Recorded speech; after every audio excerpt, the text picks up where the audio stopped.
This is The Roadmap with Ted Jenkin. Hey everybody, this is Ted Jenkin and welcome to The Roadmap right here on America's Small Business Network every week. On The Roadmap, I love to bring you some of the brightest and best CEOs and entrepreneurs. We talk about how they started their business, how they're scaling it, and one day, maybe they can sell it on the roadmap and exit stage left. It's all exciting stuff every week. Check out all the episodes right here on America's Small Business Network. Today, I'm interviewing a very successful serial entrepreneur, Zach Wojohn. He's the CEO of the Valet Vault. And I'm pumped to talk about this because you have a huge background in the parking business and valet parking. You did it for 25 years, parking garage business, built a lot of successful businesses. But this business actually came out of bad stuff that happened in the parking business. Is that right? Absolute necessity. And so how did it come about? Where did this idea come about? Who knew that we needed a new valet type vault when you go to valet parking? Well, it's one of those pieces of equipment that people just kind of take for granted. They're used to buying the same thing. Well, we had, as a parking company, we had 3 vehicles stolen in 72 hours. We had a Porsche GT3 on a Friday night, a GT3? Yes, a Martini edition, special edition Porsche that had been made for its 50th. The executive brought the vehicle to the restaurant to deliver it to the customer. We had it in possession for less than 2 minutes before the valets broke into people broke into the valet podium, stole the vehicle from the valets, and then the next night we had a 750 BMW, same thing. So basically you had the original valet stands that most people see when they drive up, they get the ticket, and basically they got broken into, 3 cars got stolen, and then you said, I gotta create something better? Yes, so we basically had no choice but to staff the locations and make sure that somebody was always at the podiums.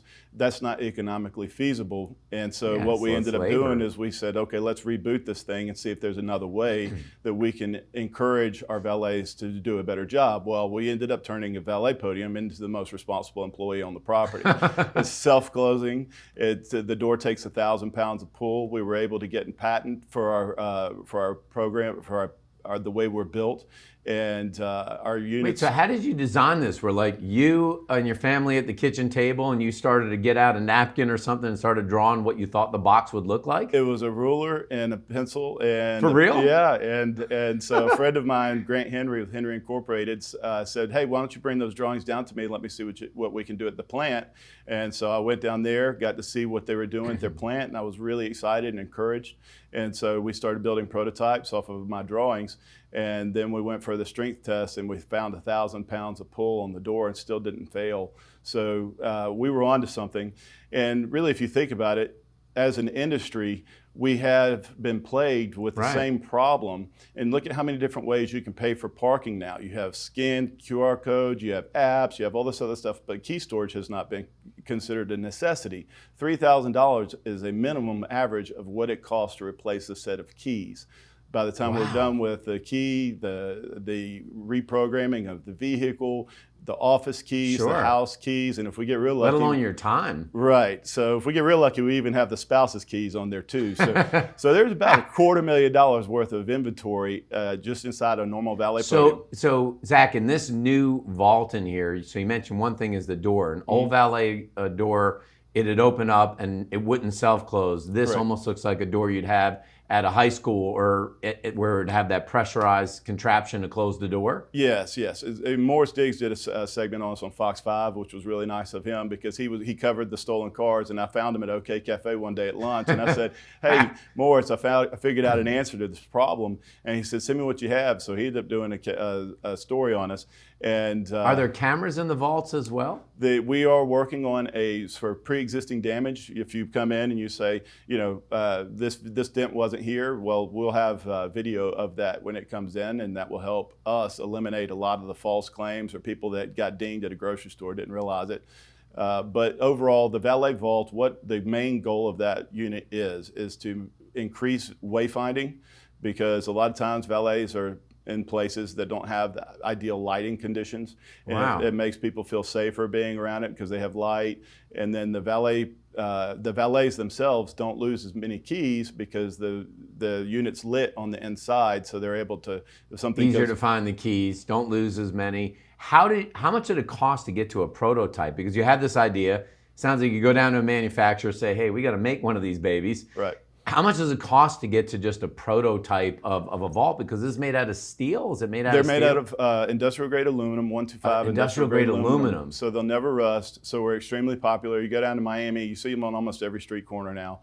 And Wow. and so that's another beautiful part of it is, people are buying equipment. One of the first things I would do is I would have to put a 40-pound bag of concrete in it just to keep it from blowing over in case a gust of wind hit the umbrella. How did you know where to price this product? 'Cause I think when you build a business, obviously you're like, okay, we got to go sell a bunch of these vaults. Right. But you also have to think about where the costs are, and I know the supply chain changes that cost all the time. How did you think about how to build the margins out in the business? Well, we sat back and we looked at exactly how much it was costing us to produce the product, how much it cost us to get the product on the market, to the market. And we came up with a price that we felt was reasonable for the quality because of the time that the product will last you. I used to get 18 months out of a normal valet podium. That's how long one would last before you'd have to replace a new valet podium. It would rust out or the door would no longer be secure. And that's a lot of things you'll see with operators is that they're using equipment that's just kind of limping along. And with the Valet Vault, I mean, I had one guy post on our site or our LinkedIn feed just recently. He said, if you're not using Valet Vault and you're going to be a serious valet operator, you need to go home. And I thought that was great. I instantly messaged him and I said, I really appreciate that. Thank you for that referral. And he said, thank you to me, because he was so impressed that somebody had finally taken this upon themselves, because as an industry, we've been all plagued by this common denominator. We had a meeting with Zone 2 at Lenox Mall. All the parking companies that operate in Atlanta were there, and without a doubt, the common denominator was how flimsy and easily defeated the valet podiums were.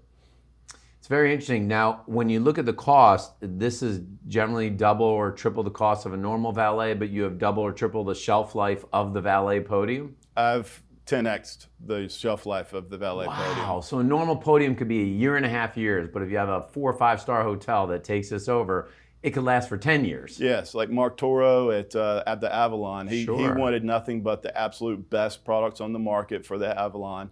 And when they came to us for Colony Square and the Avalon, he said, look, this is what we want. He demands the best. We gave him what he wanted. And those have been out there for three years now. Yeah. And you drive up to them and they still look great, and the valets love them. So knowing you've created a great product, you get out there, 300, 400, 500 hotels buy it, 5-star type restaurants and the parking people buy this thing. Is there a way to turn this business into a recurring revenue model, knowing that somebody make this one-time purchase of $5,000, but it's like, I can't sell this person for another 10 years now that I sold them something that's good for them? Right. How are you trying to get the business to get that recurring revenue? Well, one of the things that we did was the insurance best practice was a big gift to us, because if a vehicle's stolen and it's not in a valet vault and the source of the theft is from the valet podium, then the insurance companies can deny that claim. This is the first time they've been able to do that. Wow. So there wasn't another option before. So we're working with valet software platforms that you can use, and you can scan at your table, say I'm coming out, and then that gives them the opportunity. So what we're doing is we're partnering with one specifically. It's going to be a JV, but we haven't entered it yet, so I can't disclose the name. But what we'll do is we'll have an opportunity to participate in the software model, the SaaS model, and then we will be able to use Valet Vault to help them grow their length of their contracts, making their company more valuable. And then we will continue to make money off of a product that we produce years after versus a one-time. Yeah, I mean, that's smart, because when you look at the valuation of the company, obviously you've got a brand now, you've got a great product, you've got patents that all make the company valuable. But if you're selling, eventually the market will catch itself, right? If you sold to everybody, then it's like, well, who else am I going to sell to? Would you take the product international? Is that possible? We have. Avendra has definitely opened some of those doors.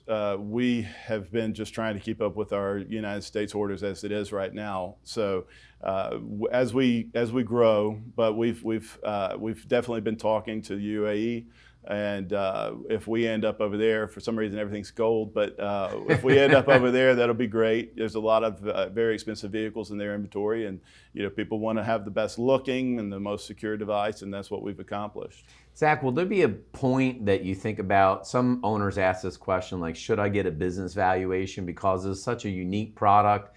And obviously you knew the parking business like the back of your hand, and there's a parking business in every corner, so you can get it's like selling a house. You can get a reasonable comp on the business. Right. But you're so esoteric. There's so nobody that does what you do. Will you try to get a valuation at some point to say, what's this thing worth? Yeah, so we partnered with Assa Abloy for Yale Locks, and they've been really good partners, and they've expressed very much interest in the acquisition of Valet Vault at some point. But we'll just have to see, if I actually want to sell. Yeah, I know that's the hardest thing for any owner. Like, you basically birth a baby, the business grows over time. You see your product in magazines, or you're driving up to a hotel. I've seen it on TV a few times. It literally is your baby. I'm sure it'll be in TV shows when people pull up and you see it. But how will you know when the right time to sell is? Because I think it's going to be a hard market for other people to get into and build something different. But how will you know when the right time to sell? Well, I think the goal was to fix our own problem. Then the goal was to help the parking industry as a whole. So if I feel like I'm going to sell, it's going to need to be to somebody that I feel is going to be as committed as I am as to trying to assist the industry that's given me so much. So it's not just money. You're thinking someone's got to be culturally aligned to take over that business, knowing that they're not just going to crush your baby, that it'll be in a diversified portfolio, or it'll be part of something that will continue to grow within the industry. Yes, and car dealerships, for example, there was a lot of vehicles stolen from car dealerships, and again, those insurance mandated key storage solutions for those. And when we were partnered with Jim Ellis handling their fleet, what we were doing is we were working with their systems, and they were very flimsy in comparison, but the technology was good. So that's another opportunity for participating in SaaS models, because now that Assa Abloy has purchased both companies, they're saying, look, we want to marry their software to your hardware. And that's a very big compliment for something that we weren't expecting to be such a national product. But as soon as we put them out on the field, I got calls from every operator in Atlanta wanting to know where I purchased them. And next thing you know, we had orders. You've been so successful as a serial entrepreneur the last 25 years in multiple kinds of businesses. I'm excited to see the success of Valet Vault, but I'm not surprised. But a lot of entrepreneurs that watch the roadmap, they see the glory. Oh, this product's being bought everywhere, but they don't see the pain. Yeah. What do you think that you do that most entrepreneurs don't, that they just don't see about Zach Wojohn? Well, I mean, it's really all about how much you work. I mean, if you're willing to put in the time and you're willing to sacrifice your savings and sacrifice things to really believe in the product, believe in yourself, that's going to be one of the biggest deciding factors, in my opinion, right now, is just your level of commitment to it and making sure that it's, I still sometimes find myself kind of going, why did I dump so much money into this? But at the end of the day, it is a payback to an industry that gave me so much. And we have units all over the country now. And when I get emails from other operators that have video with people spending 5-10 minutes trying to break into Valet Vault and not failing, so we have a zero loss. Knock on wood. That's unbelievable. We have a zero loss nationwide since we implemented the product, and that's definitely helping. And I think that it's a unique drive that every entrepreneur has. And for me, the drive I have is trying to solve the problem and believing in it. And even starting in COVID, that was very difficult. Nobody could touch the product to feel the difference. Is it really worth the money? It's our first trade show. We ended up with DFW and Love Field literally arguing over who was going to buy our equipment off of the floor. And I called my wife. I said, I can't believe it. They've got two airports fighting over who's going to take our equipment home with them today. That's hysterical. Well, where can people learn more about the Valet Vault? Valet Vault is valetvault.com. And we have YouTube, Facebook, LinkedIn, Instagram, any other platform that you want. And you can always reach out to us through valetvault.com, and we're happy to respond to you as quickly as possible. This is the roadmap, folks. You have to ask yourself sometimes, am I willing to risk my money? Am I willing to risk my time? And am I willing to risk my family? Can I take a phone call on a Sunday afternoon? It's all the things that entrepreneurs do behind the scenes that you don't see that create the roadmap to tremendous success. Congratulations, Zach, again on your success. I'm Ted Jenkins, and that's this week's episode of The Roadmap. Thanks for watching The Roadmap with Ted Jenkins.